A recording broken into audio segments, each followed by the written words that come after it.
Bueno,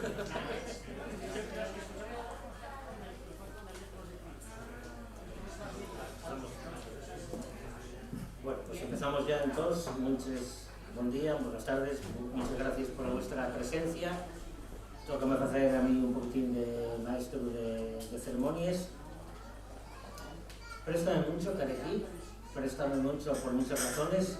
Primero por estar aquí con David, al que conozco, si no me equivoco, desde ya el año 89, que es muy posible, ya lo vio de entonces para acá un poquitín, ya que ya nosotros teníamos pelo, pero bueno, hay cosas que son inevitables, pero compartimos militancia muchos años y bueno, un montón de aventuras digamos juntos, y por eso préstame mucho estar aquí con él esta tarde, y préstame especialmente, claro, por venir a presentar esta obra que yo creo que, bueno, no creo que me pierda la amistad, creo realmente que es una obra tan curiosa como necesaria y al mismo tiempo oportuna. Y como repugnante que soy, tengo que decir cosas que realmente falamos, a ver, este es un país en el que todo el mundo sabe o opina de filología y de historia, sin tener la menor idea absolutamente, bueno, de fútbol también, pero bueno, yo no entro porque yo no sé nada. Pero realmente hay un país en el que todo el mundo opina y tenemos una clase política particularmente burra y opinadora sobre aquellas cosas sobre las que no tienen la menor idea. Y en ese sentido, precisamente, consecuencia de eso, y es que los discursos oficiales y buena parte de los alternativos sobre la nuestra realidad pues están muchas veces, bueno, muy por debajo de lo que sería mínimamente necesario. Y entonces quería hablar un poquitín en ese sentido del intrusismo. Como de historia opina todo el mundo y tenemos una idea de Asturias machacadamente repetida a lo largo de generaciones que nos marcaron a fuego sobre lo que supuestamente es Asturias y lo que no es y lo que no puede ser, pues realmente, bueno, todo el mundo se dedica a opinar sobre ello, normalmente con sin el menor conocimiento de causa ni la menor cantidad de datos. Y entonces, claro, hay los tan avanzados que incluso se atreven a escribir libros de historia sin tener la menor idea de historia. Y lo que es una especie de intrusismo historiográfico, y este no es el caso. David no es historiador, David es filólogo, pero sí que esta es una obra realmente tremendamente sólida, porque fai un análisis moi curioso de todas as fontes documentales e precisamente por a súa formación de filólogo sabe facer unha bona crítica textual, que muchas veces non é unha cosa moi común tampouco entre muchos historiadores, e eso lo que nos da como resultado pues é unha obra, repito, de unha gran calidad. Básicamente, yo ya os lo contaré a él con más detalle, yo estoy aquí nada más que para hacer el prólogo, pero realmente hay una obra que lo que nos explica es la idea, cómo se construye la idea de Asturias a lo largo de la historia, desde los tiempos más remotos, desde la aparición del propio topónimo y las primeras referencias escritas a esta parte del mundo y a los que en ella viven, y cómo esa idea va mutando y va entrando también en debate como resultado también de los propios procesos históricos por los que pasa en nuestro pueblo, y David llega precisamente hasta lo más recién, hasta el barbonismo actual, ¿no? Por lo tanto, en ese sentido, una obra tremendamente completa, y una obra necesaria, ya era necesaria hay 40 años, pero no llegó, pero ahora aparte de ser necesaria también es oportuna, porque en este momento actual en que sí que parece revitalizarse cierto debate sobre lo que es Asturias, sobre lo que no es y lo que deja de ser, y cuando asistimos también a la aparición de sectores directamente basados en el analfabetismo más absoluto, que parten de la idea de la negación absoluta de la misma idea de Asturias, pues realmente que se ponga aquí negro sobre blanco. El libro, curiosín, no es un panfletín, ¿no? Un libro curiosín, pero no está lleno de santos, como diría mi abuela, sino que está lleno de datos objetivos comprobables, como son ensoñaciones, que realmente en ese sentido creo que tiene una validez fundamental. Creo que en ese sentido, y es una de las obras del año, digamos sinceramente, de las editadas en Asturias, independientemente de la lengua en que se publiquen, repito, creo que es uno de los libros del año en Asturias. Creo que puede haber un debate muy interesante sobre lo que fuimos, lo que somos y también sobre lo que queremos y lo que tenemos que ser. Y ya sin más, cedo la palabra a David y que os cuente aquí todo lo que os tenga que contar, y a partir de ahí después abriremos un diálogo entre todos. Muchas gracias. Sí, bueno, yo voy a intentar no enrollarme mucho precisamente para eso, para poder hablar, ¿no? Pero bueno, lo primero, evidentemente, el agradecimiento tanto a la Iocura por acoger, no sé qué, y a Faustino por acompañarme. Mira, ahora digo, bueno, ya os he dicho que mucha gente de los que estáis aquí sabéis, o que nos conocemos que lleva muchos años, y aparte yo a Faustino, yo considero, aparte de amigo y compañero y tener 1000 aventuras vividas con él, pues yo lo maestro también, porque yo muchas de las cosas de las que fueron este libro, si vamos a los regaños de dónde salen de estas cosas, que tal, salen de conversaciones, no solo con Faustino, pero especialmente con Fausto. Para mí siempre fue Fausto, ¿no? Con Fausto, que es una persona que, non só a mí, a unha xeneración de xente, de aquella mozos e moces, agora ya, pues non, pero bueno, falo de los años, de los 90 principalmente, pues bueno, dio-nos a conocer ciertas cosas y dio-nos cierta perspectiva de lo que era la súa idea de Asturias, de lo que era la historia de Asturias, que era muy interesante porque nos daba una perspectiva radicalmente distinta a la que conocíamos, pero ya por la súa solidez, visto, digamos, desde el punto de vista de una persona que tenía un conocimiento y una, incluso podríamos decir, erudición sobre ciertos temas, y que claro, tenía una perspectiva muy asemejada a la que podíamos tener la gente que, como yo, hablábamos con él y que nos interesaba en un punto de vista, vamos a decirlo, asturianista, o podríamos llamarlo así, ¿no? Entonces, bueno, yo en parte, digamos, yo lo comenté a él, bueno, no sé si lo comenté, pero si lo comento yo ahora, que en parte este libro, pues bueno, debe gran parte a lo que lo que Faustino lleva trabajando y pensando sobre Asturias en todos estos años, ¿no? De 30, 40 años. Digamos, ya lo he dicho a él, pero yo insisto también en ello, el tema de la historiografía y de ser historiador. Yo insisto siempre que en las 3 o 4 presentaciones que llevo este libro, yo no soy historiador. Este no es un libro sobre la historia de Asturias, no es un libro de la historia de Asturias, es un libro de los discursos sobre Asturias, donde yo quizás si puedo tener un poco más de solvencia, aunque también es verdad que no necesariamente por ser filólogo puede darme cierta perspectiva, pero también es verdad que la crítica textual y el análisis del discurso principalmente, y especialmente el análisis crítico del discurso de Asturias, no tiene prácticamente ningún recorrido tampoco. Digamos, aquí lo que hay mucho análisis textual, por ejemplo, las crónicas asturianas medievales, tan estudiadísimas, pero lo que no hay es un análisis crítico, y lo que no hay, sí hay, pero desde la perspectiva, digamos, que lo faigo yo, paredme que bueno, que quizá si este libro puede tener de aquí de novedoso, y eso, ¿no? Y un análisis crítico del discurso y una busca de lo que son el origen, la genealogía, la difusión, la creación de lo que son las ideas sobre Asturias, ¿no? Las ideas principalmente las dominantes, digamos, y a raíz, y viendo lo que son las ideas dominantes, cómo se construyen, cuándo se construyen, pues bueno, también qué otras ideas pudo haber que no fueron dominantes, que quedaron escaecidas, que fueron borradas, que digamos que no consiguieron ni la hegemonía ni ser dominantes, pero que fueron muy interesantes, que pudieron incluso estar disputando esa hegemonía en ese momento y que, bueno, quizás podrían incluso ayudarnos a pensar un futuro, una idea de Asturias para el futuro, ¿no? Entonces, bueno, por concretar alguna cosina que me parece que puede ser lo más interesante, lo que más a mí me interesaría como introducción, remarcar de lo que hay en este libro. Pero un guión, digamos, la construcción de los discursos sobre Asturias en el siglo XIX. En el libro, que siempre que lo leísteis, sabéis que falo por ejemplo también de la Edad Media y de la Edad Moderna. Pero también el tema de la Edad Media es un tema muy interesante, pero no tanto por los discursos que existen en la propia Edad Media, que realmente hay muy poco. Quitando, bueno, hay una parte muy importante que es la del obispo Pelayo, que es un poco el que construye una parte de la idea de Asturias que continúa hasta ahora, ¿no? Pero por ejemplo, las famosas crónicas asturianas, las llamadas crónicas asturianas, que son un poco la base de lo que ya ahora la reactivación del nacionalismo español, con todo el tema de Pelayo y tal. A mí interesaba, aunque realmente son unos textos muy curtios y muy concretos y que están estudiadísimos, a mí interesaba un poco entrar en la crítica, en la visión crítica de esos textos, porque yo creo que es muy interesante a la hora de quitarnos esa especie de llábana que tenemos en arriba sobre lo que es la historia de Asturias, sobre lo que es Pelayo, sobre lo que es Covadonga y demás, ¿no? Eso yo creo que podemos hablar después de ello, pero parecíame interesante e importante analizar esas crónicas y sobre todo también siempre desde un punto de vista contextual, desde un punto de vista materialista, desde un punto de vista de cuál es el contexto de producción y los intereses de las entidades, de las personas, de los grupos, de las clases, que en un momento dado construyen los discursos, ¿no?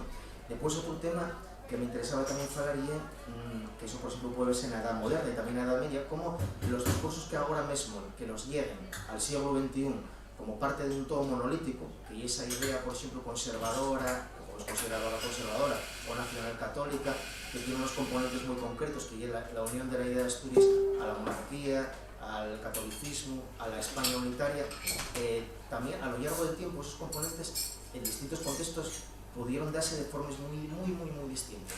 Podemos ver cómo la idea de Asturias va para la construcción de la independencia de Portugal. Podemos ver también cómo, por ejemplo, hay una idea sobre lo que es el País Vasco, Vizcaya, ¿no? Especialmente en la Edad Moderna, que es prácticamente idéntica a esa idea de la Asturias madre, digamos, de donde nace, digamos, lo que es la monarquía hispánica.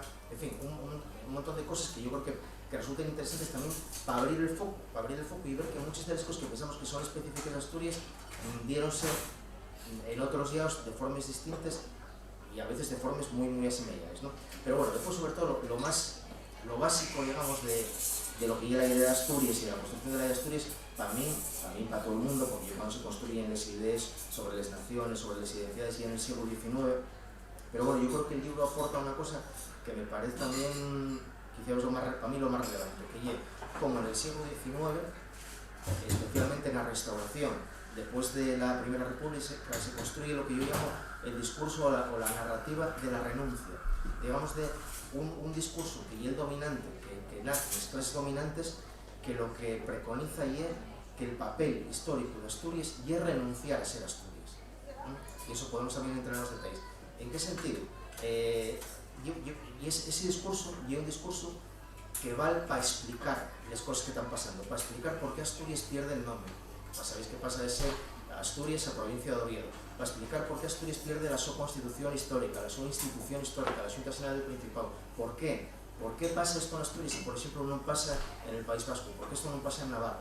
¿Por qué la lengua asturiana tiene que desear de falarse, tiene que desear que quedar como un residuo del pasado y tal? ¿Por qué? Eso, digamos, eso hay que explicarlo, porque hay un momento en el que el discurso dominante tiene que venir con ese, digamos, con ese programa, lo que se llamaría ahora con esa agenda política, y tiene que construir un discurso sobre ella. Y eso entonces cuando se construye el discurso de la renuncia, Asturias, el papel histórico y la renuncia. Tiene que renunciar a eso. ¿Por qué? Por un bien superior. ¿Cuál es ese bien superior? La construcción de la nación unitaria española, católica y monárquica, ¿no? Y eso explícalo todo. Y digamos ahí entra también lo que también llamo la narrativa de la maternidad, ¿no? El discurso de la maternidad. ¿Por qué? ¿Quién está dispuesto a renunciar a lo que llegue por un bien superior? Bueno, eso llegue, digamos, la Asturias madre, ¿no? Que eso, digamos, que llegue Asturias como llegue madre, el papel de una madre, digamos que ahí, por ejemplo, el discurso feminista es muy interesante a la hora de analizar esta narrativa, ¿no? La madre sacrificase por bien de los sus hijos, ¿no? Entonces, digamos que Asturias tiene que morrer en ese sentido de pierde el nombre, pierde la su identidad, pierde las instituciones, porque vive en los hijos, vive en esa España unitaria, en esa monarquía, en esa España nacional católica, ¿no? Y eso y un discurso que es el que se construye en ese momento y que no hay una cosa que naza de la nada o que sea por generación espontánea o que llevemos en el ADN, sino que se construye a través de unos textos, de unas políticas muy concretas, por personas muy concretas, en unos años muy concretos y con estos textos que son rastreables históricamente, que yo lo que yo intento hacer. Por ejemplo, hay un discurso que yo relativamente conocido para la gente que estudia la historia, que es de Posada Herrera, en 1881, que dice, con Alejandro Pía Limón, son, digamos, las personas que son los gestores del régimen de la Restauración, ¿no? De la monarquía, de la restauración de la monarquía borbónica después de la Primera República. Y Asturias, dícelo al rey, ¿no? Asturias renunció a sus fueros y sus libertades por el bien de la unidad nacional. Y tal, en esa frase, digamos, explícase todo.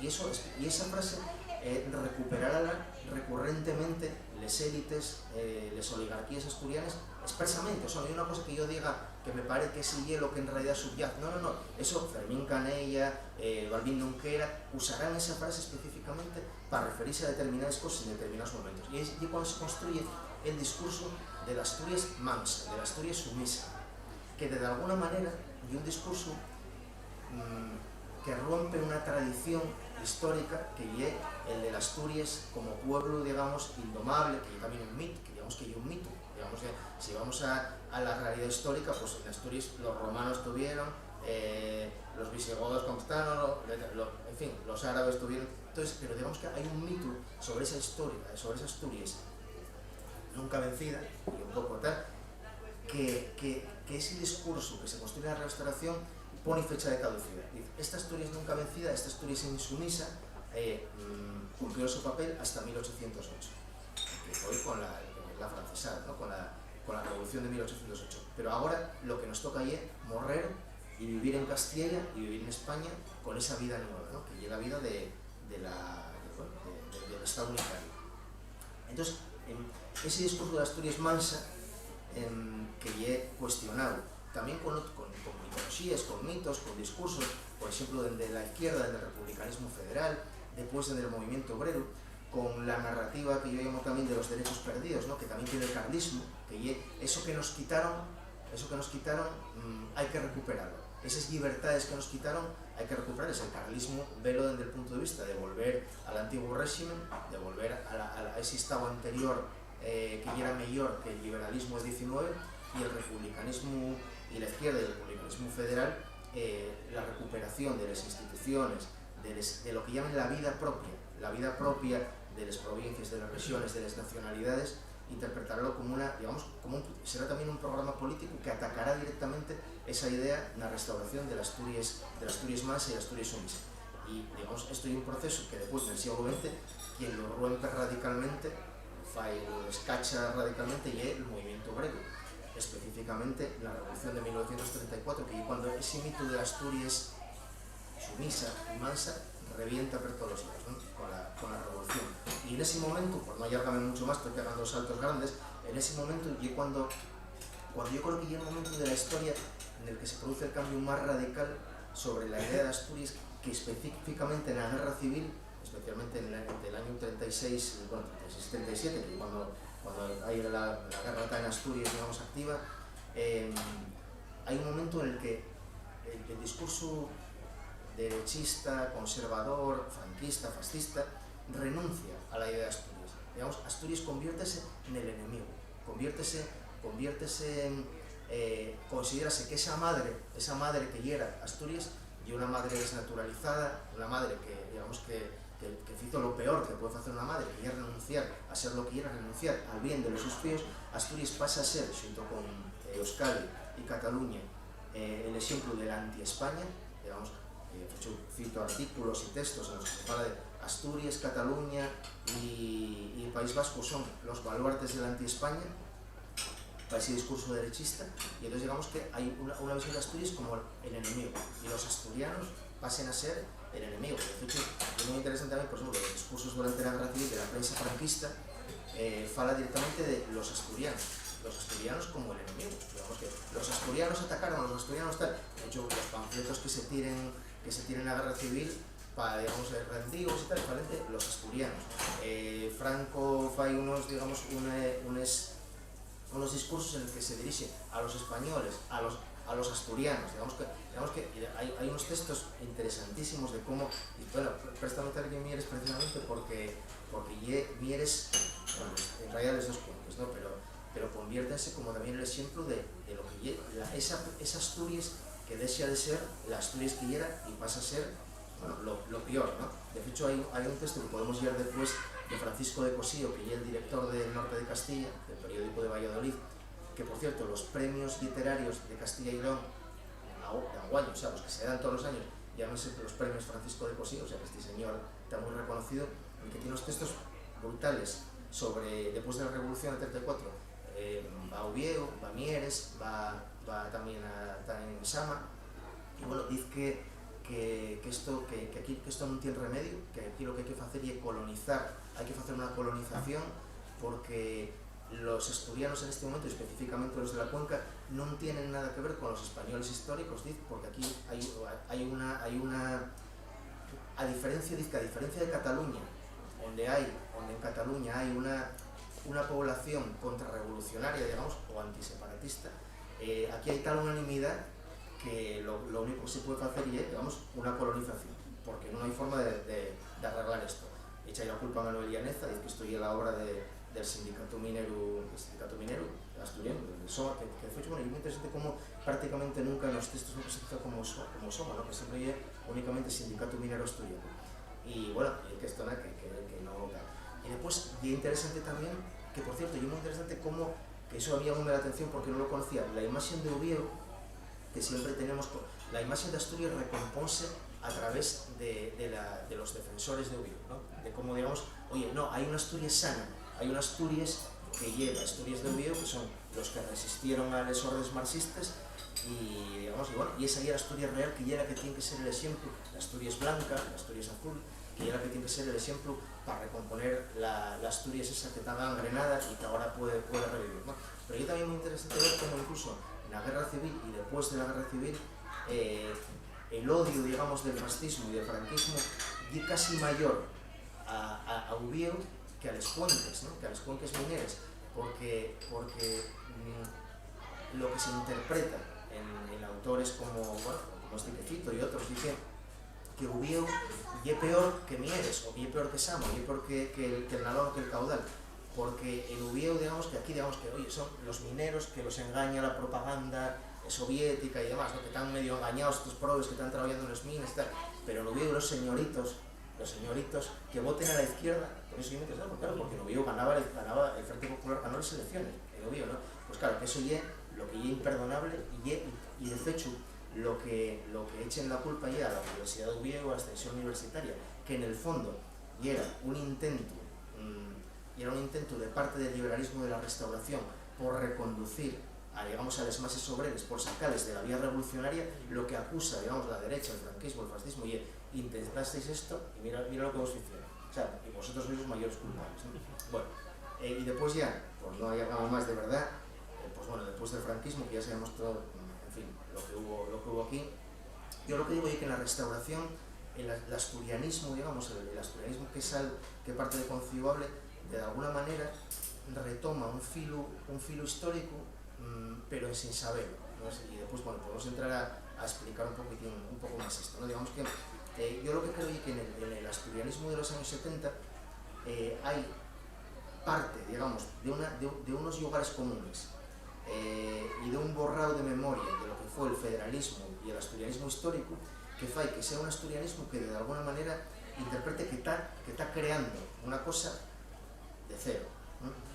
Sin conocer gran parte de la tradición, porque en parte está bebiendo de unos tópicos que están absolutamente consolidados y que se caltienen hoy.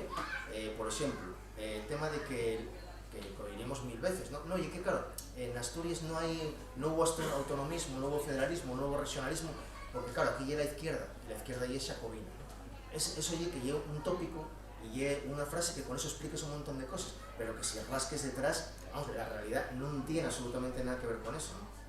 Después, otro de los tópicos y otro de las cosas que tal, y digamos, lo que se oculta ahí el carácter nacionalista español, digamos, de la ideología dominante, que es una ideología que en la transición se viene, recupera esa idea de las Asturias sumisa, responsable y demás, para crear una idea de Asturias vinculada a la monarquía, al principado, a la renuncia a la vía rápida del estatuto de autonomía y que vale, digamos, para crear una idea de Asturias adaptada al momento de la transición, pero que yo lo que creo es que va contracorriente de lo que es digamos, el proceso histórico que se está viviendo en ese momento, y el proceso del resurgimiento de las nacionalidades, de las lenguas, que es un momento el momento al que se intenta juntar lo que viene de Concibable, pero que es frenado por una combinación en ese momento, bueno, de intereses, principalmente de las élites, y en parte también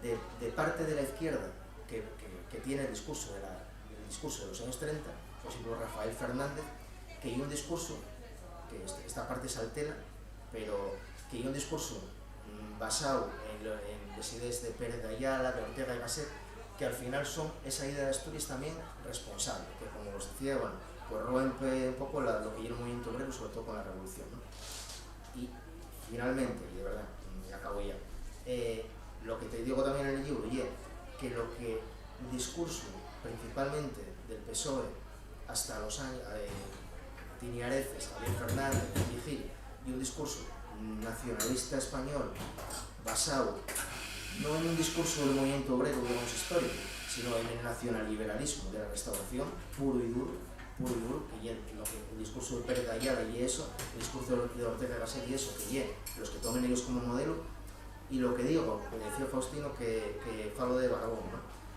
Claro, digamos que, bueno, hay gente que me dijo, pones muy bien a Barbón. Yo lo que, vamos a ver, Barbón, en ningún momento falo de la práctica de Barbón. Lo que falo es de que Barbón lo que rompe de forma radical, y eso sí me parece una novedad histórica, por la importancia que tiene el PSOE en Asturias, rompe de forma radical ese discurso de la renuncia y ese discurso de la Asturias sumisa y ese discurso de las Asturias que tiene Javier Fernández y Tini Areces, que nosotros renunciamos por bien de no se sabe qué. Y de hecho, pongo el ejemplo de que Barbón fala del orgullo de pertenencia a Asturias, ¿no? El orgullo de ser asturiano, digamos, vencellando esa idea a un concepto progresista de solidaridad, no chauvinista, en fin, ¿no? Pero claro, y que teníamos a Fernando Lastra en el año 2011, que fue el otro día, diciendo que falar del tema de identidades y de orgullos y tal, que era de extrema derecha. Pero bueno, lo que planteo es que ahí hay un cambio radical que coincide con el cambio también histórico del PSOE respecto a la oficialidad del asturiano, ¿no? Pero bueno, una cosa es la teoría y otra la práctica, evidentemente. Y bueno, no me enrollo más, que yo me enrollé más de lo que quería. Como hay gente aquí que llevo el libro y los que no lo oyeres, pues también igual, pero yo creo que no sé si es que comentar alguna cosa y si no, damos la palabra a la siguiente, ¿no? Sí, comenta. Entra. ¿Te apagaste? Ahí. ¿Sí? ¿No? Ahora sí. Ahora te apagado. Ahora sí, vale. Ahora sí, bueno.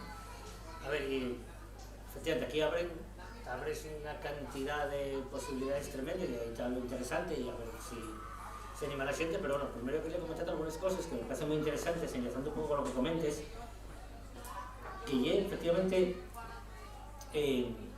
cuando la derrota de la República en la Guerra Civil, la ocupación de Asturias, y a partir de ahí pues hay unas acciones punitivas terribles sobre la sociedad asturiana y también, digamos, sobre la propia idea de Asturias que hay que reescribir, llega incluso a descendientes de ilustres asturianos que podríamos catalogarse en su lato casi como asturianistas o protoasturianistas, que lo que fan de alguna forma a renegar de la su propia biografía familiar. Que te explico. Concretamente hay dos textos que yo como no llegué a esa parte tuya, no sé si los cites, pero el papel de un descendiente de Flórez Estrada, Álvaro Flórez Estrada, y un descendiente de Joan María Cebal y de Guillermo Estrada. Flórez Estrada, procurador general de Asturias, el hombre que hizo posible la revolución de 1808, el 25 de mayo, pues tenemos un descendiente de él en el año 39, 40, 41, dando discursos poniendo a Flórez Estrada como una especie de protofalangista y, como decir, por supuesto, absolutamente identificado con la idea de nación del propio fascismo de los años 30, claro, que es lo más absurdo y histórico del mundo, porque claro, Flórez Estrada evidentemente era un liberal radical, un ilustrado, y que para encima llegó a hacer aparte de proclamar la soberanía asturiana, llegó a poner una constitución para el conjunto de España que tenía un carácter, bastante federalizante y para encima basado en gran medida en las propias instituciones que lo como yo la Junta General Asturiana. Y después otro bien papel, yo diría casi más triste todavía, creo recordar con nietos de Guillermo Estrada y por lo tanto bisnieto de Joan María Cebal, el gran poeta asturiano del siglo XIX, que los Mieres, que tanto no lo cuesta, pero bueno, digamos así como el más considerado como ahora como de los más brillantes, ¿no? Y que lleva el suegro de Guillermo Estrada, los dos carlistonos hasta el estranques, Guillermo Estrada, viceministro de Justicia en la corte de Carlos VII en Estella, y claro, este hombre con un bisabuelo que llega, el gran poeta asturiano del XIX, también un discurso hacia el año 40 diciendo que la asturiana nunca existe. ¿Por qué? Porque, llegaron nuevos tiempos y había que, no tanto llevar la propia biografía, de paso, llevando también la de los antepasados. No voy a ser que me toque de aquí por tener estos apellidos, ¿no? Eso parece terrible, pero da una idea, efectivamente, de los extremos a los que se llegó aquí en Asturias. Y cómo precisamente ese discurso, que como bien dice David, agarra mucho de lo que es el nacionalcatolicismo, que cristaliza más o menos en tiempos de la Restauración, cómo acaba perdurando ya en la etapa autonómica. Efectivamente, en ese sentido Barbón hay una ruptura, porque como David acordarás de cuántas veces comentábamos, pues de bueno, y que si el PSOE de aquí por lo menos se comportara como el PSOE valenciano, como estaba Lerma todavía, era aquello, ¿no? Bueno, en comparación todavía, pero claro, aquí lo que había era el horror absoluto, claro, teníamos pues nada, teníamos después del PSOE vino Albert Vigil, después vino Trevín, después vino Marqués, vino Barbón, y vino el Mudo, y... Perdón, sí, quería decir Areces y dije Barbón, efectivamente. Vino Areces, vino el Mudo y después vino Barbón, y claro, en comparación, pues claro, por primera vez en 40 años tener un presidente que no se ve como presidente de una diputación provincial, sino de una comunidad autónoma, pues claro, ya hay cualitativamente un cambio sustancial. Y claro, efectivamente, yo creo que aquí, y esto es lo interesante, el asturianismo en los años 70 no está inventando tanto como cree que está inventando, efectivamente. Percorre caminos que ya percorren otros primero, pero no es consciente de ello, porque efectivamente el borrado fue tan absoluto que no soy consciente. Por eso muchas veces, entre la ausencia de referentes propios, por no saber buscarlos o no poder toparlos, se tiró del mimetismo, con las consecuencias, digamos, tan graves que tuvo para el movimiento asturianista por tantos años, ¿no? Pero en ese sentido, por eso creo precisamente que esta obra es muy importante, porque, bueno, pone negro sobre blanco muchas cosas. Y esto creo que también es importante recalcar. Muchos de los datos que aparecen aquí, sí es verdad que ya están estudiados o aparecen citados en otros sobres, pero siempre mucho más fragmentarios, pues hablando de la Babilonia antigua, de la Babilonia medieval, moderna, contemporánea. Y en ese sentido, David lo que fallé fue hacer un compendio de todas ellas, pero David también lo que fallé un trabajo muy importante de topar fuentes nuevas.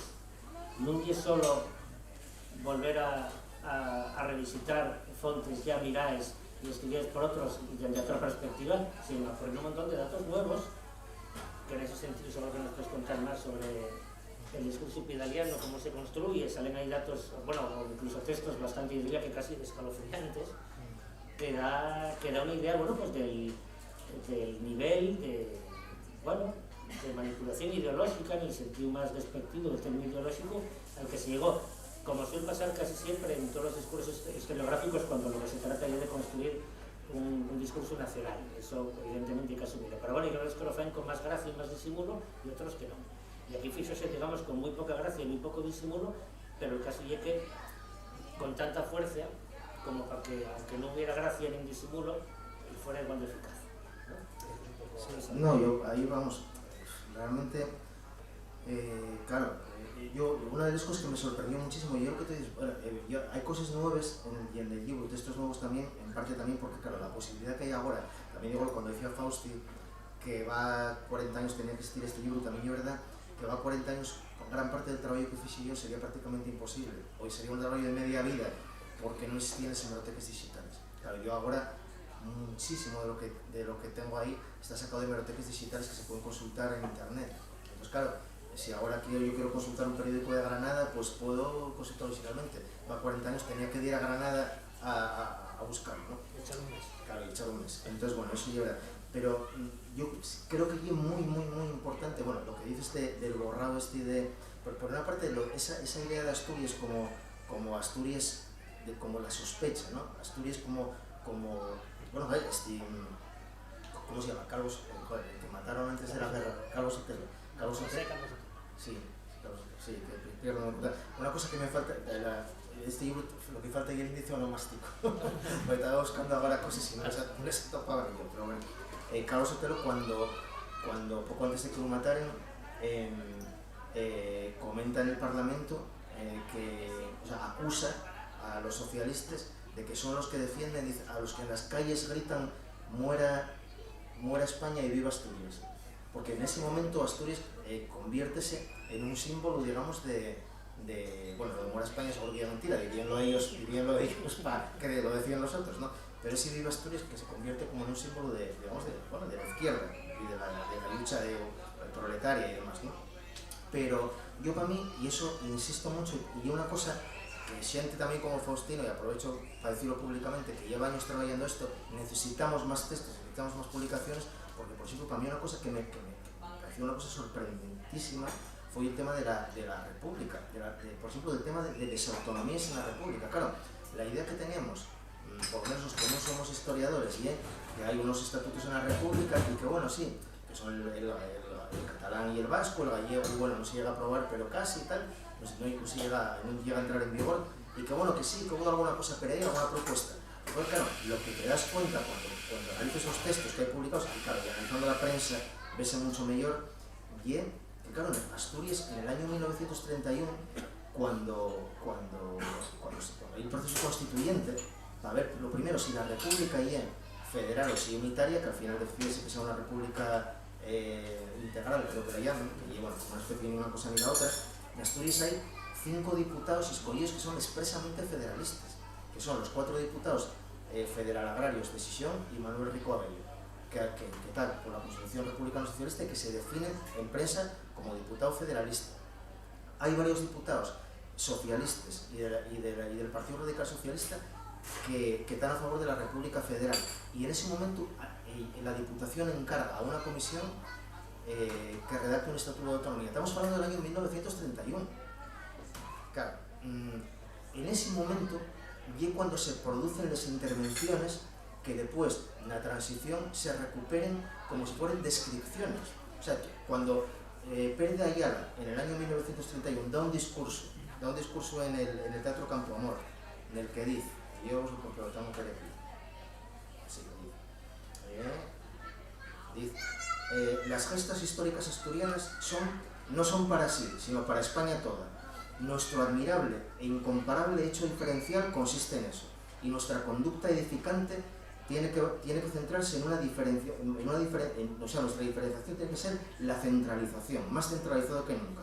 Asturias tiene que contribuir a este proceso, o sea, a la construcción, digamos, de la República unitaria, sin demandas propias y sin estorbar un punto.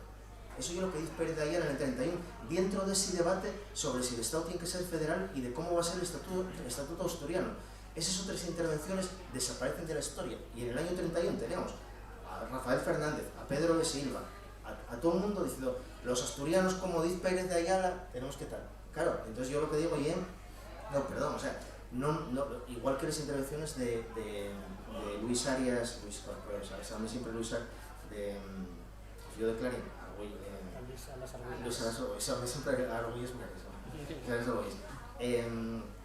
claro, que tiene unas intervenciones contra el autonomismo y contra el racionalismo brutales, pero esas intervenciones, por ejemplo, hay una que fala un poco de ello, ahí no me metí mucho porque, bueno, tampoco podía tratar todo, ¿no? Pero, por ejemplo, hay un debate que tiene sobre el asturiano, que tiene el Fío de Clarín, el rector de la universidad, que será después rector de la universidad, con Germán de la Cerra, que es un socialista sisionés, en el que el socialista sisionés defiende el uso del asturiano en prosa, en verso y tal,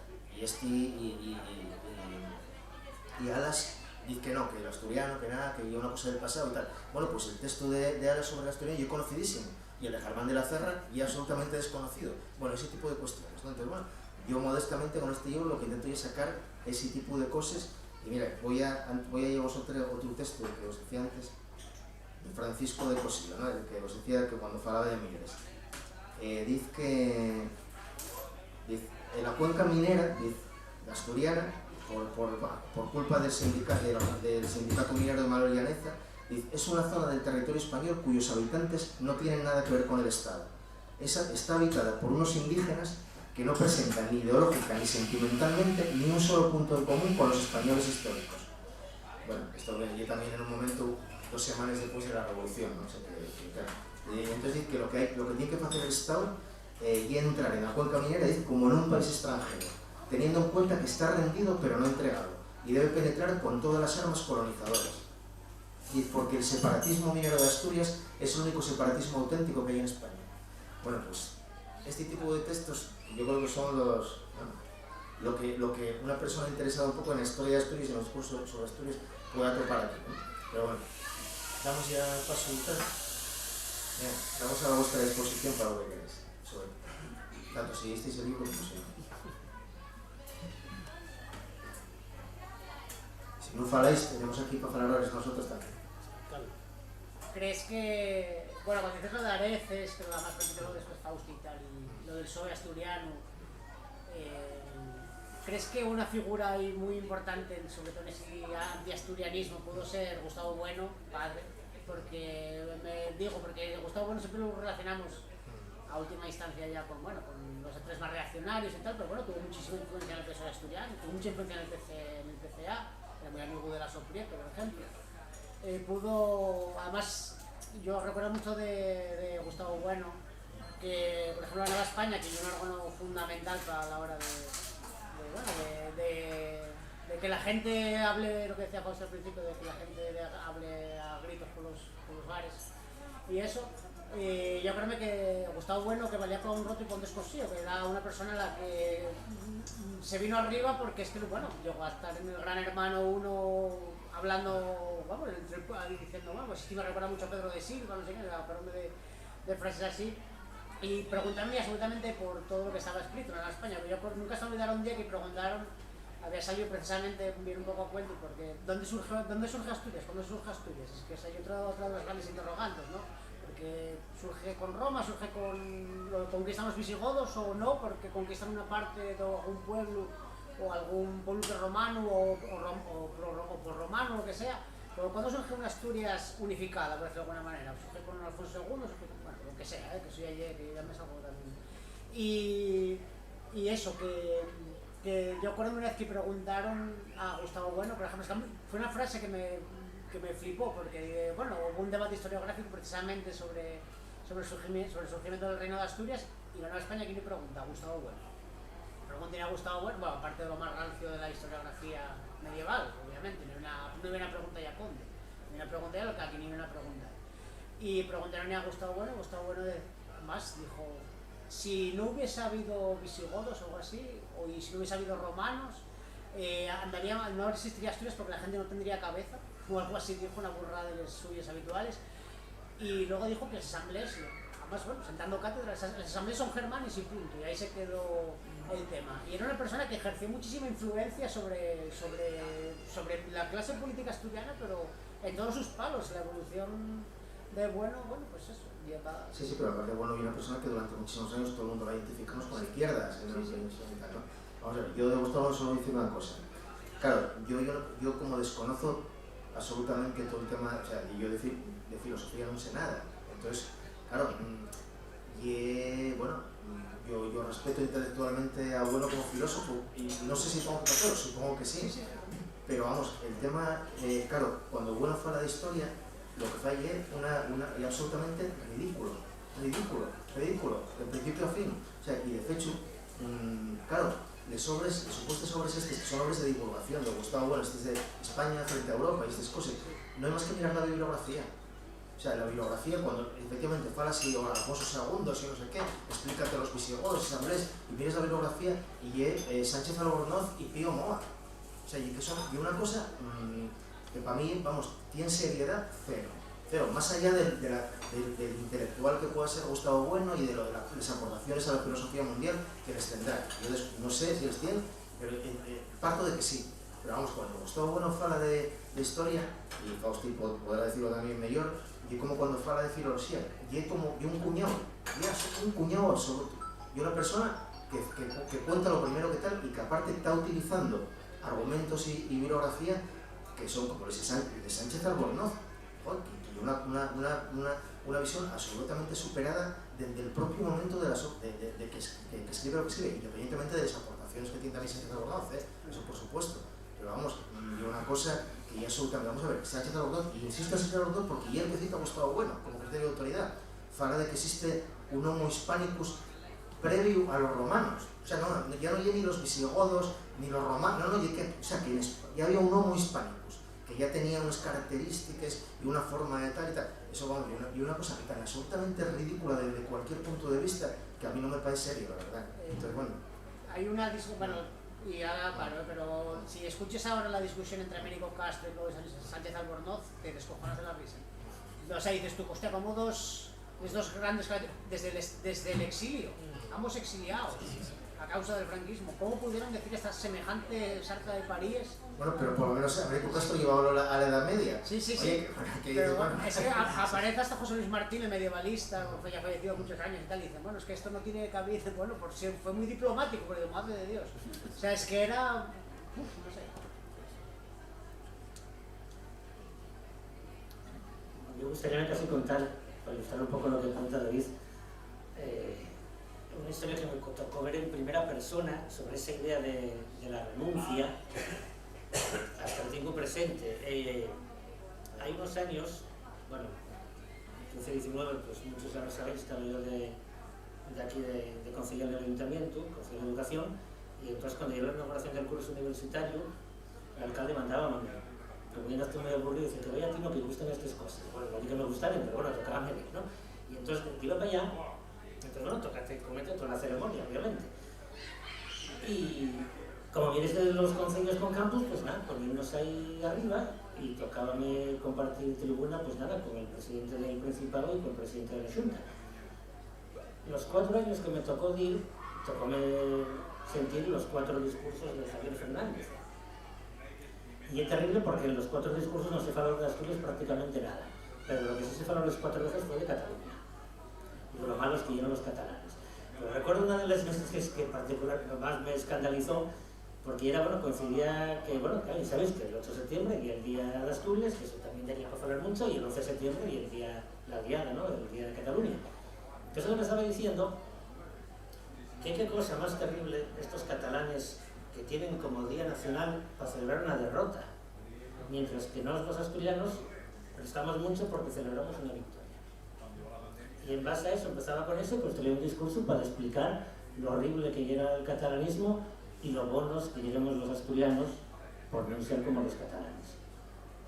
Eso es tremendo, y eso pasó ahí 5 o 6 años, o sea, no hay una cosa... Pero no yo cosa darle. Claro, una cosa que yo creo que también puede ser una aportación del libro y ver hasta qué punto eso lleva pasando 150 años y cómo realmente el problema territorial de España, digamos de la configuración de una España equilibrada, siempre fue Cataluña, siempre fue la integración de Cataluña. Y claro, y sobre todo cómo el fracaso de la Primera República, de la experiencia federal, lo que tensiona y esa situación, cómo lleva el catalanismo a un desarrollo político, digamos que precisamente, porque normalmente suele decirse, bueno, y que los nacionalismos periféricos son los que se generen el nacionalismo español.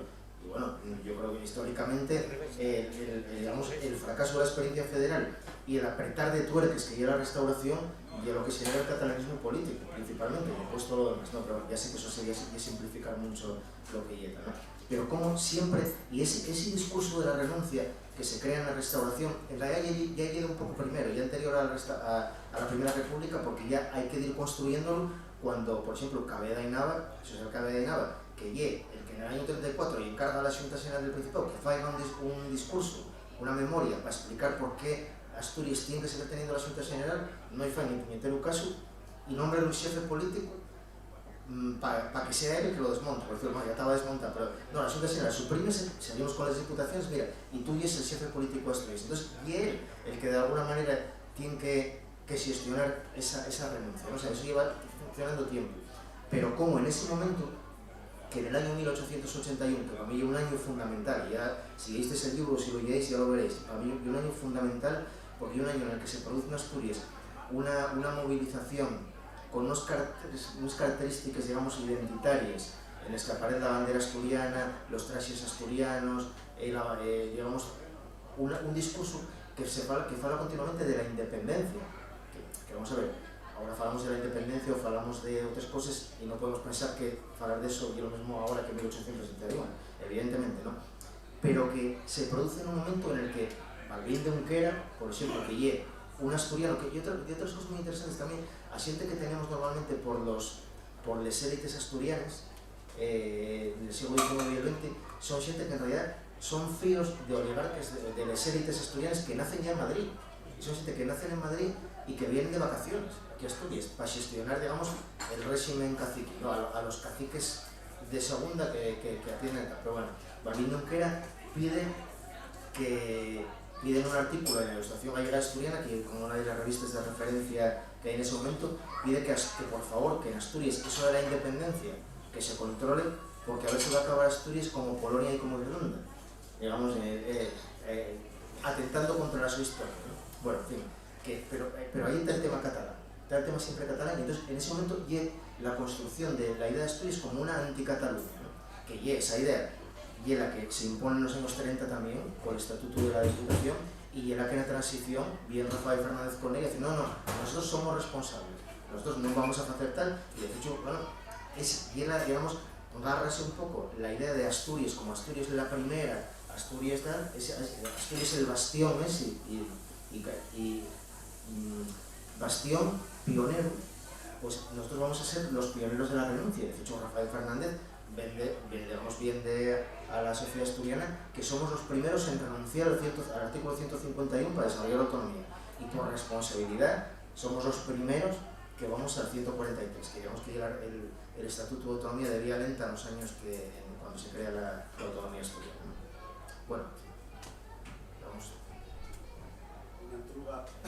Felicidades por un libro y por el esfuerzo, creo que es una obra muy necesaria, que estamos esperando muchos de los asturianos para que tengamos cierta conciencia o por lo menos para también tener una base sólida. Creo que ese libro contribuye a que podamos tener una base sólida del discurso, ¿no?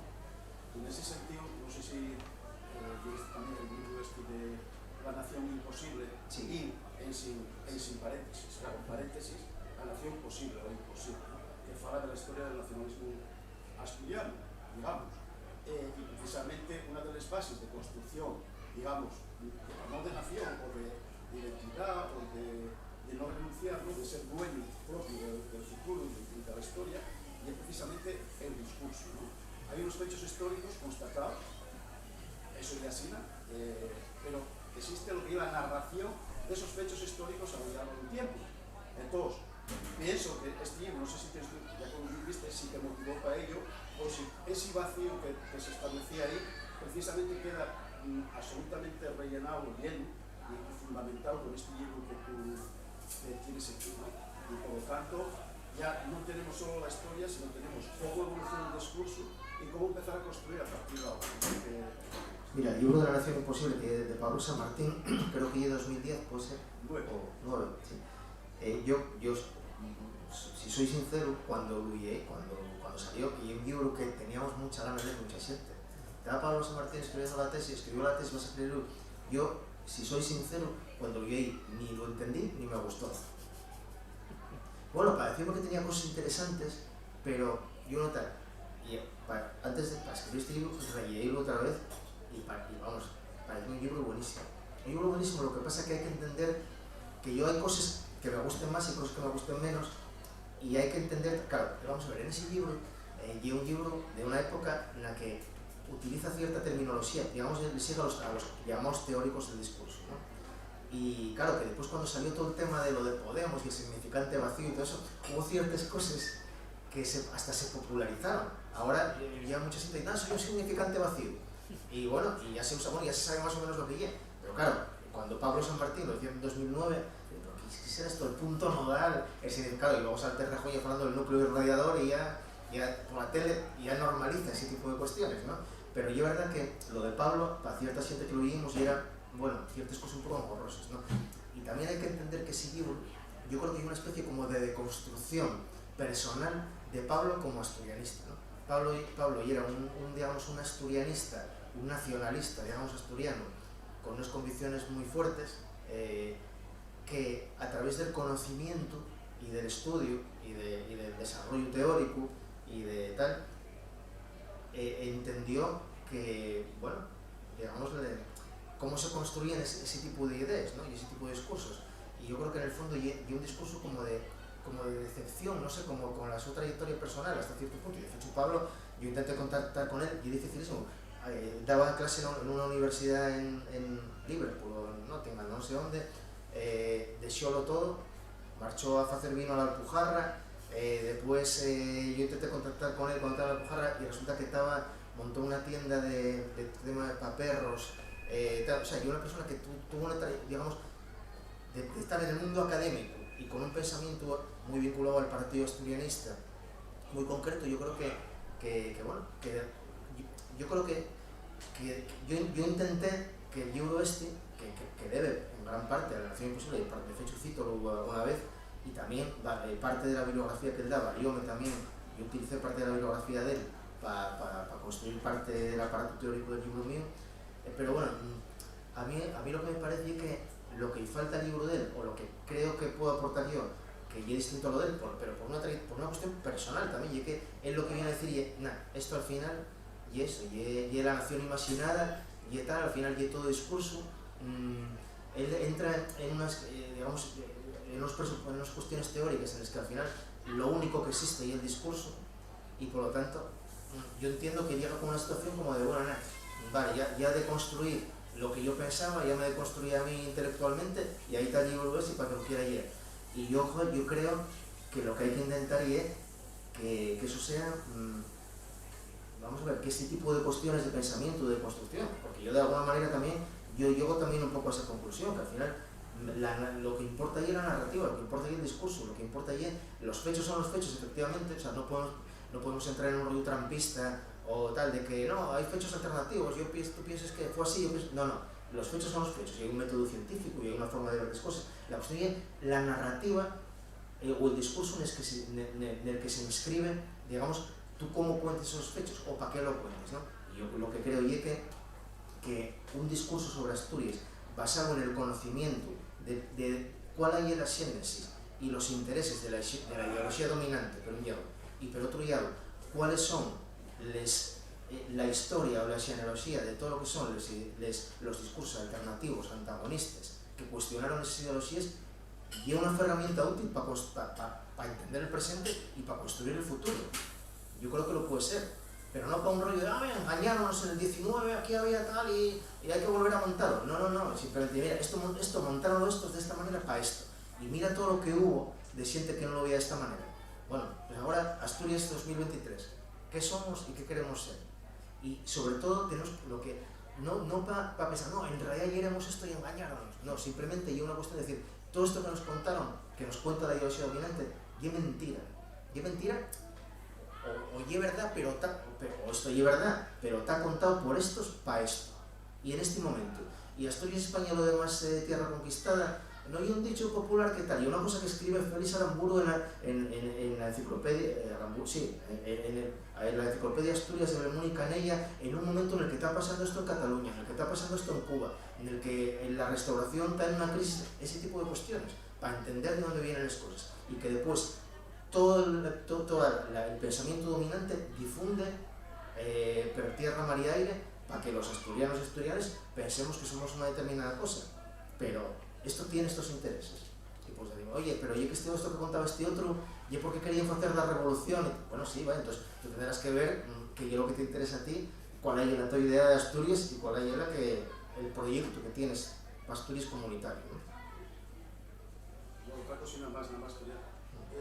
Lo de la idea de Asturias, que sí, en realidad lleva vencida, pero nunca lleva vencida porque la idea o las ideas que se tuvieron siempre existe una idea, que está vencida, pero está una semiente. Entonces, para que evite o esa semiente que tenga futuro, deje o no de existir, pero ahora existimos, quiero decir, eso va a depender de la idea de España que se monte, o del españolismo, o de la idea actual que hay de esa comunidad en la que vivimos, o de imposición.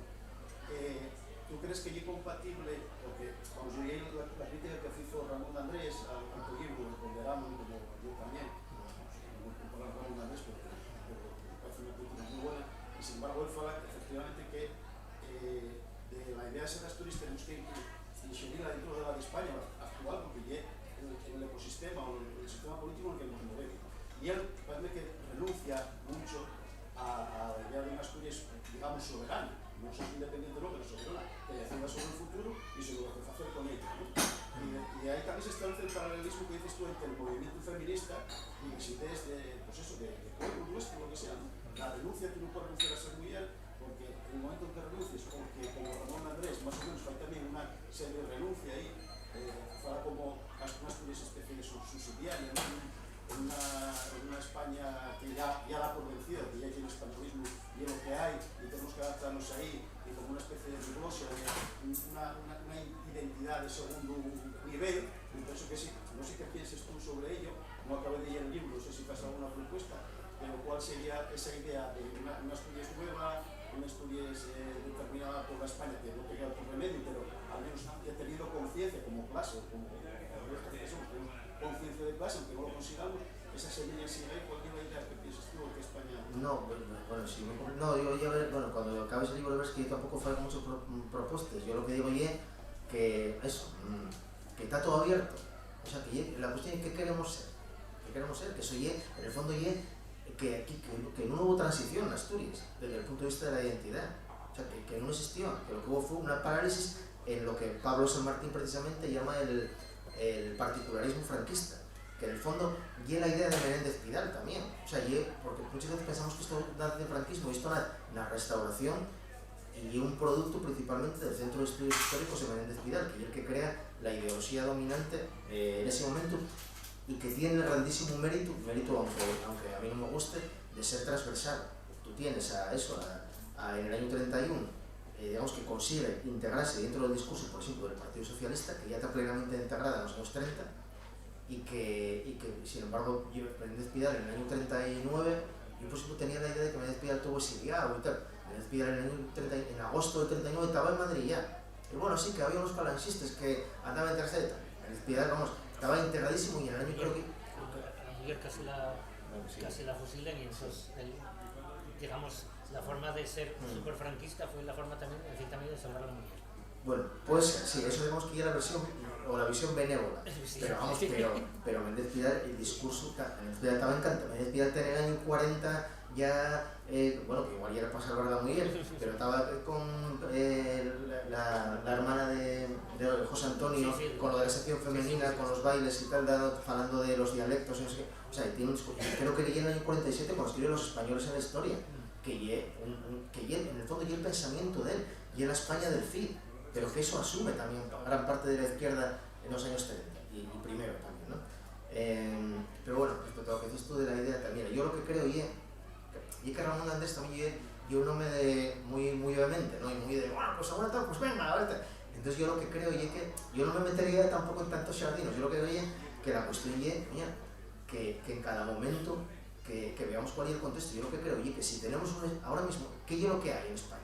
Y un Estado, digamos, plurinacional y plurilingüístico. Pues yo lo que creo, pero eso ni siquiera creo, lo digo en el libro, yo lo que creo es que Asturias tiene que tener un sitio ahí.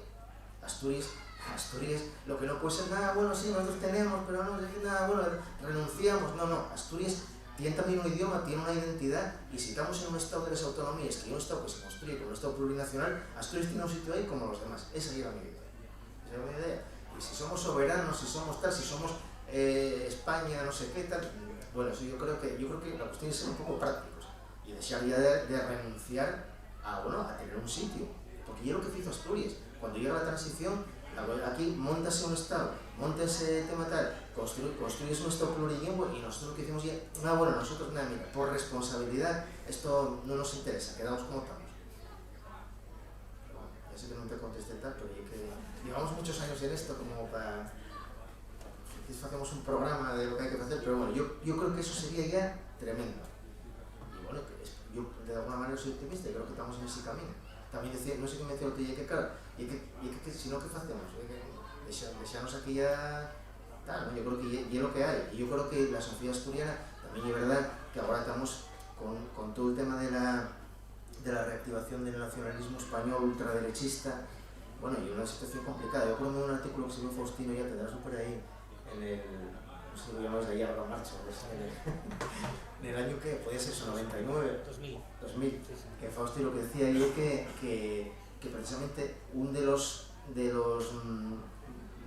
digamos de las barreras que podía haber en Asturias contra esa ola de nacionalismo español que venía, que tardó 20 años, pero al final vino, y era un poco una construcción, digamos, un discurso asturianista sobre una identidad asturiana fuerte, que de alguna manera diese a la gente en Asturias una percepción de que somos esto y no somos esto otro, porque si no es verdad que, al final, sí es verdad que con una situación en la que renunciamos a todo, pues lo que se nos ofrece, y es lo que pasó ya en el siglo XIX, pero mira, bien todo esto, Pelayo, Cuadonga y tal, que yo tampoco, y veréis en el libro que no soy tampoco especialmente crítico con el cuadonguismo, yo creo que hay muchos cuadonguismos distintos que se utilizaron para muchas cosas, pero ese mismo ultraderechista nacionalista español, bueno, puede ser un poco el caramelín que se nos ofrece en una situación como la que estamos ahora, y eso es muy peligroso. ¿Más comentarios? Sí, hay un personaje que me parece interesante porque históricamente es escurridizo. De la nobleza aristocrática se da un salto hacia posiciones revolucionarias. Estoy hablando de Jovellanos, ¿no? Jovellanos, desde una perspectiva práctica y política, plantea cosas, por ejemplo, con respecto a la importancia que le da a toda la diferencialidad asturiana. Él utiliza la lengua, le pone un nombre, todo este tipo de cosas. Y tiene planteamientos que, digamos que serían revolucionarios en lo que tiene que ver con la renuncia a su clase. Pero al mismo tiempo, más allá de que hay propuestas novedosas en Jovellanos, es verdad que él se muere cuando empieza a desarrollarse toda esta revolución burguesa. Él tiene una renuncia a la asturianía, tiene un proyecto asturiano, tiene un proyecto español. ¿Cómo encajaría en ese discurso de la renuncia la figura de Jovellanos? Yo lo que creo es que Jovellanos precisamente, y una persona que desde el punto de vista del discurso, bueno, no lo digo yo, eso ya lo llevo diciendo mucho tiempo, efectivamente va cuando roto y cuando es posible, porque fue tan importante y escribió tanto que en un momento dado, pues bueno, y tal, pues hablando con Pedro de Silva, decía, no, bueno, pues él criticó el federalismo, pero, que por cierto, me tiró al final del libro, comentó, pero bueno, tengo yo un artículo comentando que yo lo conocía, que me dice que yo falo de Jovellanos como un protofederalista, que tiene tal. Yo para mí, digamos, buscando, porque yo al final en el libro también intento crear una narrativa propia, ¿no? Entonces, lo que veo es que se puede trazar una genealogía que lleve de puntos que digamos, una Asturias que se basa en la renuncia y otra de Asturias que defiende la su peculiaridad, ¿no? Yo creo que Jovellanos sí se puede inscribir claramente, claro, si Jovellanos llega a vivir 20 años más, quién sabe. Flores Estrada, bueno, ella tiene una constitución medio federal y después tal. Yo no sé, el conde de Toreno, que fue un revolucionario y tal, acaba siendo el más de todo lo contrario. Pero yo creo que Jovellanos tiene una cosa que para un discurso antagonista, para un discurso contra la renuncia, digamos, o una Asturias que defiende lo que y es importantísimo, que el tema de cuando él argumenta frente a la supresión de la Xunta General por el Marqués de la Romana, lo que argumenta es que Asturias, las instituciones asturianas, independientemente de la realidad histórica, probablemente no era verdad lo que estaba diciendo, pero ahora el discurso de Jovellanos es que Asturias no tiene por qué obedecer porque, digamos, en ese caso a la corona española, a la Xunta Central en ese caso, perdón, sí, porque las instituciones asturianas son preexistentes a la monarquía española, a la monarquía castellana. Por lo tanto, bueno, y como el pase foral, ¿no? El tema de, bueno, nosotros tal, pero esto no tenemos por qué aceptarlo. Y dice, claro, y un momento un poco, digamos, de una tensión histórica muy grande, ¿no? Pero él lo que dice que pide a la Xunta Central, eso sí lo cito expresamente en el libro, que no, digamos, amenaza de alguna manera con que no juegue a contraponer la autoridad que tiene realmente a lo que es el deseo de libertad del pueblo asturiano, porque esa es la condición del pueblo asturiano, la condición de ser libre, ¿no? Entonces, claro, eso es precisamente lo que Cabeda en el año 34, cuando defiende la previdencia de la Xunta General, cambia el discurso, digamos, y de alguna manera una renuncia al discurso de Jovellanos. Porque lo que argumenta Cabeda en el 34, en 1834, claro, hay que ponerse en el contexto, con una guerra carlista, claro, y un momento también en el que, por ejemplo, cuando creo que no, eso fue en el 39, cuando sale la colección de poemas y de poesías en dialecto asturiano, Cabeda y Nava no incluye un prólogo que tenía de 1820 en el que proponía crear la Academia Asturiana. Claro, por ejemplo, caso, que fue una edición crítica, y dije, claro, en ese momento no estaba la cosa a patar, y hay un momento en el que hay una crítica, por ejemplo, a los provincialismos radical y tal, bueno, que estaba desviándome. Ahí Cabeda dice que Jovellanos que no tiene razón, que la Xunta General no es persistente y que hay que mantenerla no porque sea una cuestión de libertad de la xente de Asturias, sino porque la Xunta Xeral siempre hizo un gran servicio a la corona. Digamos que de alguna manera argumenta y una cosa totalmente distinta. Claro, igual si Xovellanos llega a vivir en el 34 estaba diciendo lo mismo, quién sabe, ¿no? Pero sí es verdad que lo realmente existente de Xovellanos y lo que nos van como discurso y que no, digamos que la amenaza que yo después en el libro hago un comentario de cómo ese discurso de Xovellanos de no nos apretéis porque esto puede romper, repítese históricamente en 1861 cuando hay un tema del ferrocarril, que hay unas movilizaciones muy grandes, y dice, oye, aquí nosotros, la característica de Asturias es ser independientes. Entonces, si aquí no se nos respeta, volvemos a eso. En el año 1906, que hay unas movilizaciones también por un tema de los aranceles, hay unas manifestaciones que yo creo que una de las novedades del libro que a mí sinceramente llama muchísimo la atención, puede que se citara, yo no lo conocía en algo yo anteriormente, pero yo que está publicado en el Noroeste, que hay una publicación estudiadísima por un montón de gente. Bueno, pues en 1906 hay una manifestación en Samas de 10.000 personas en las que los mineros, o un grupo de mineros, grita consignas a favor de la independencia de Asturias.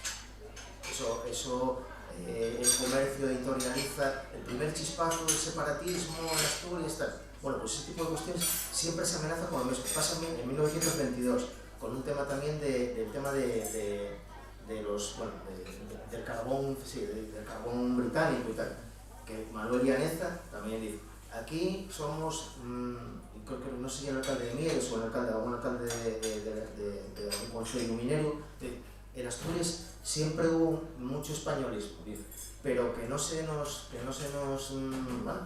toque las narices, porque aquí lo que somos es principalmente independientes y libres. Entonces, bueno, esa amenaza constante, en el fondo ya la amenaza de Xovellanos, que si todo está bien, estamos encantados aquí, pero si no, rompemos la baraja. Y yo creo que ese es el filo que rompió de alguna manera, aunque realmente que discursivamente desaparece, pero que quien lo rompe en la práctica y el movimiento obrero, principalmente en el 34.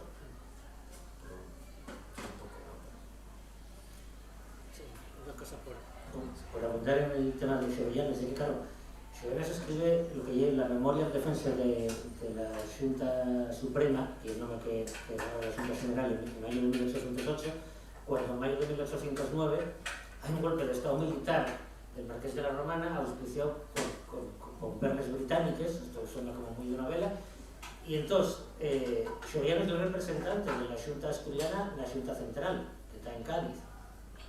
Flores de Estrada tiene que escapa de Asturias a Cádiz vía Portugal ante el show de Pastor para intentar defender la causa de la Xunta Asturiana suprimida por Marqués de la Romana y al mismo tiempo ya está Xovellanos en Andalucía defendiendo la causa. Entonces él sí que estudia efectivamente lo que digo, oiga, y que la Xunta Central formóse por la suma de las xuntas provinciales.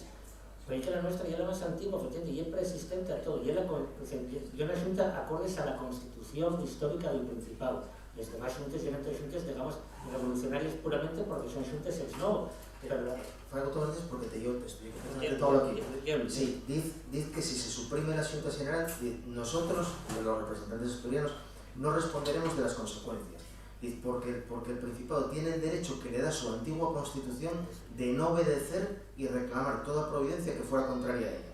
Y advierte sobre el peligro y si se sigue, digamos, con esta supresión, eso supone el peligro de excitar esta lucha entre la autoridad soberana y los derechos de un pueblo respetable, entre la fuerza armada de la una y el amor a la libertad del otro. O sea, está amenazando con un enfrentamiento, digamos, ¿no? Es que aquí lo que queda...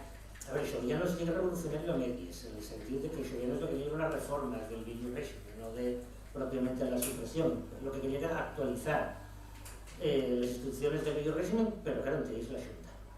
Porque él entiende que es una institución respetable y útil, y sobre todo, claro, la legitimidad, bueno, la mentalidad, la concepción británica que tienen los británicos de la Constitución, que es una Constitución no escrita, que el conjunto de leyes, tradiciones e instituciones.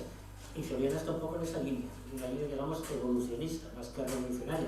pero efectivamente tiene razón David cuando efectivamente no participa ese discurso de la renuncia, de no, nosotros no renunciamos a nada, y para encima vosotros no sois quien a suprimir una institución que ya previa a vosotros y por lo tanto tiene más autoridad. Es decir, la autoridad nosotros cedémosla voluntariamente, pero si tú nos quites la parte que nos toca, directamente nosotros no respondemos. Claro, en el fondo es el protofederalismo, como el propio Flórez Escalda, la propuesta de constitución también de 1809, cuando encima esta constitución no vale porque es federalista, y él dice, ya mentira, no tenéis ni idea de lo que es el federalismo. Pero la verdad es que yo no constante, que decir.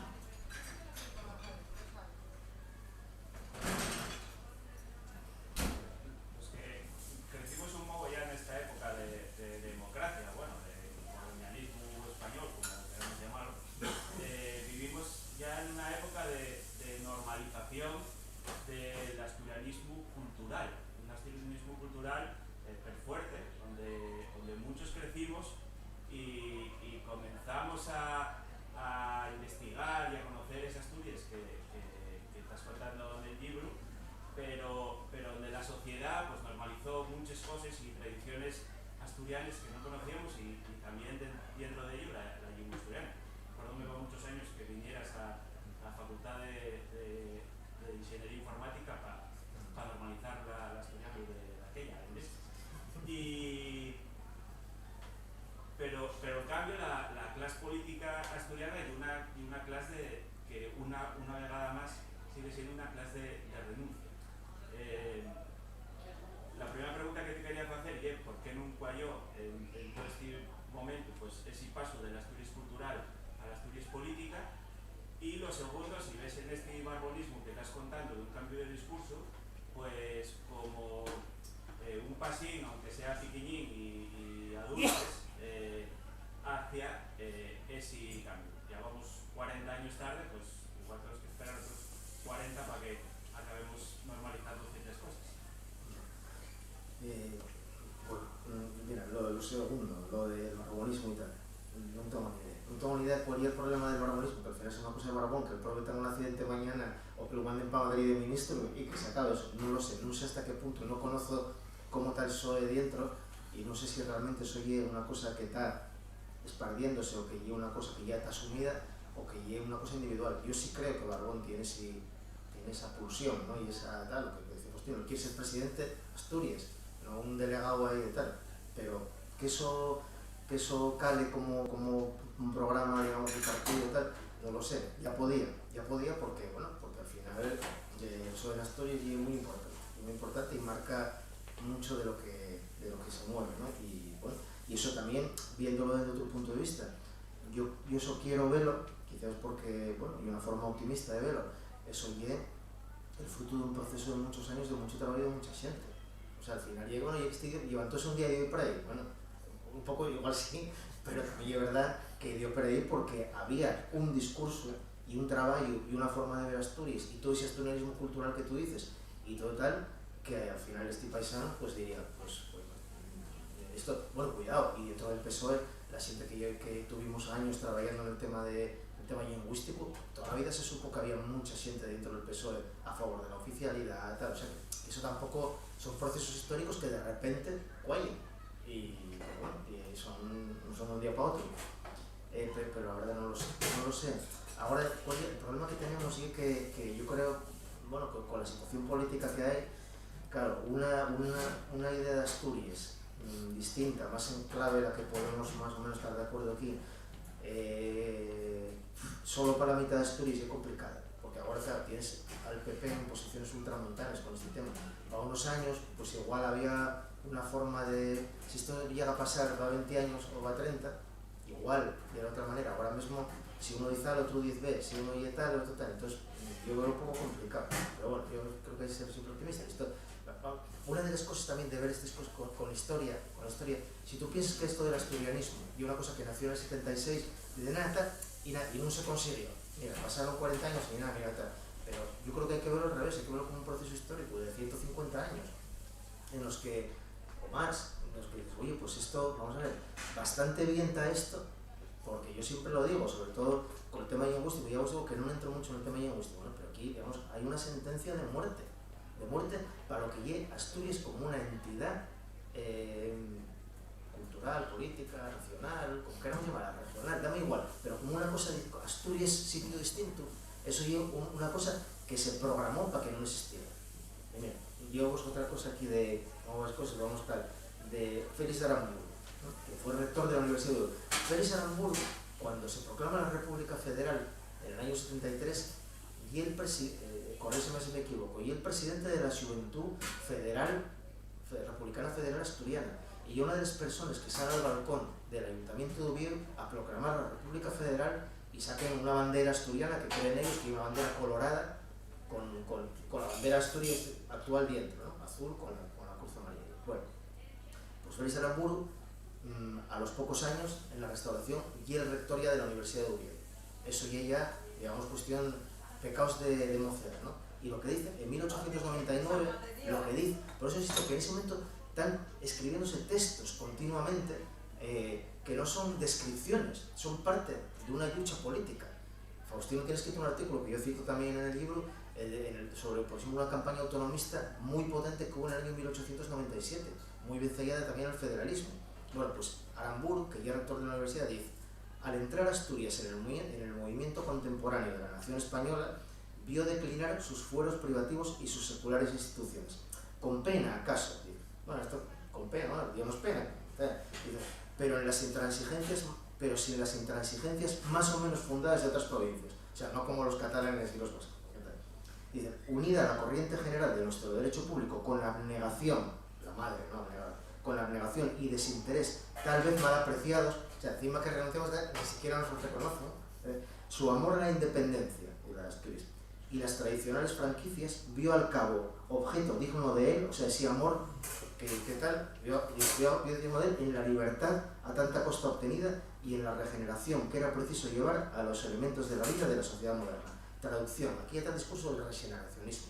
El regeneracionismo es una cosa que aparece después del desastre del 98, que ya tiene previamente cierto desarrollo, pero bueno, y en ese momento lo que se cree, que ¿cuál es el problema de España? ¿Qué es lo que pasó aquí? ¿Por qué perdimos las colonias? Por la falta de patriotismo. Por lo tanto, aquí lo que hay que hacer es crear y fomentar el patriotismo español a través de la universidad, a través de las instituciones, a través de la extensión universitaria. Y en Asturias eso tiene un desarrollo teórico y práctico brutal también, que autonomía, ¿para qué queréis autonomía? Pero hay un debate aquí en ese momento, y tú tienes a otros sectores que están defendiendo la autonomía, y tienes que, para mí, y otra de los grandes descubrimientos que tuve al hacer este libro, y por ejemplo, todo el proceso autonomista que hay entre 1913 y 1923, un proceso, claro, muy vencellado también a lo que está pasando en Cataluña, a la mancomunidad catalana que se está creando en ese momento, pero que genera un proceso que está vencellado a un proceso revolucionario de acabar con el régimen de la restauración, y que está a la vez vencellado a la forma de 1917, que es una forma revolucionaria que tiene una importancia en Asturias también grandísima. Claro, que en ese momento, por ejemplo, comentábamos antes Faustino y yo, el Ayuntamiento de Mieres saca un texto en el que dice que tiene que haber una autonomía asturiana, hay que crear una campaña, hay que hacer una campaña asturianista, con ese término, un ayuntamiento socialista, sobre el Ayuntamiento Socialista de Mieres, y dice que en esta lucha, que es una lucha contra la monarquía, o sea, no creo que no sea contra la monarquía, contra el régimen, caben todos, desde los tradicionalistas hasta los revolucionarios. O sea, que es una cosa de todos contra el régimen. Y eso está vencido a un proceso autonómico de la Diputación que tiene el contrapunto de un proceso autonómico liderado por los ayuntamientos mineros asturianos, en el que Manuel Llaneza va a Cataluña a entrevistarse con la mancomunidad catalana a ver cómo la está montando. En fin, bueno, digamos, ahí estoy como tal. Hay un océano ahí, estoy un iceberg, que yo lo que espero es que este libro valga, bueno, para un poco, para ciertas cosas. Primero, para poner en conjunto muchas cosas que ya son conocidas y estudiadas, pero de repente, al verlas en conjunto, yo creo que agarren otra perspectiva.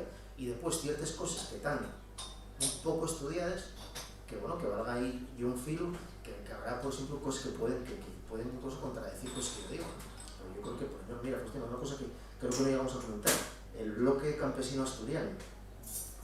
Yo, por ejemplo, siempre oí que, por ejemplo, cuando se monta Izquierda Republicana en Galicia, que una de las organizaciones que se integra en Izquierda Republicana en Galicia, y la ORGA, ¿no? La Organización Republicana Galega, que bueno, ya ha sido un poco autonomista y tal. Bueno, pues en Asturias, y de Izquierda Republicana, integrase el Bloque Campesino Asturiano, que es un partido federalista agrario, en el que hay un partido que se define como autonomista de izquierdas, en el que uno de los líderes es uno de los diputados federalistas que sale como diputado en el 31 en la candidatura federal agraria de Sisión, y son gente de la que después monta Izquierda Republicana. O sea, hay un magma ahí de cosas que gente como Faustino y otros están estudiando, que yo creo que todavía que nos va a dar mucho, sobre todo por los cambios de perspectiva que podemos tener. Una cosina más, yo no sé qué hora es y... Bueno, yo no tengo prisa, pero vamos. Bueno, pues si no queréis comentar nada más, yo quedaré por aquí un ratito, o sea, si queréis comentar alguna cosa, pero aquí ando, ¿vale? Oye, muchísimas gracias por venir, gracias a Faustino y a la Yocura, y nada, vémonos en otra, ¿vale?